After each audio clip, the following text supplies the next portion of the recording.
सोलापूर जिल्ह्यातील मोहोळ तालुक्यातील पापरी परिसरात अवकाळी पावसाने पुन्हा एकदा थैमान घातलेलं आहे. वादळी वाऱ्यासह झालेल्या तुफान गारपिटीमुळे शेती पिकांचं मोठ्या प्रमाणात नुकसान झालेलं आहे. काढणीच्या अगदी तोंडावर असलेल्या द्राक्षबागा अक्षरशः उद्ध्वस्त झालेल्या असून शेतकरी राजा हवालदिल झाला आहे. या गारपिटीचा सर्वाधिक फटका द्राक्षबागांना बसलेला आहे. तब्बल 7 एकरावरील काढणीला आलेली द्राक्षबाग पूर्णपणे नष्ट झाली आहे. अचानक आलेल्या वादळी वाऱ्यामुळे तयार झालेले द्राक्षांचे घड खाली पडून मातीमोल झाले आहेत. फक्त द्राक्षच नाही तर बेदाणे, पेरू, आंबा, मका आणि ज्वारी या पिकांनाही मोठा फटका बसला आहे.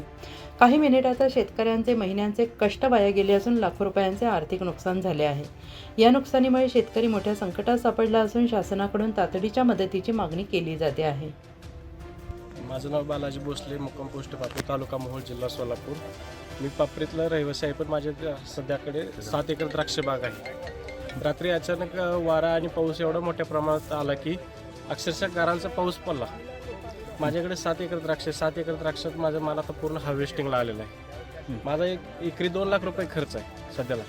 पण आता या मार्केटला जरी पाठवायचा गेलं तर माझ्या ह्या मार्केटला 1 लाख रुपये सुद्धा उत्पन्न मला भेटत नाही. हा माझा माल पूर्ण डॅमेज झालेला आहे. गाराने माल फुटलेला आहे माझा. मला उत्पन्नच काही येत नाही.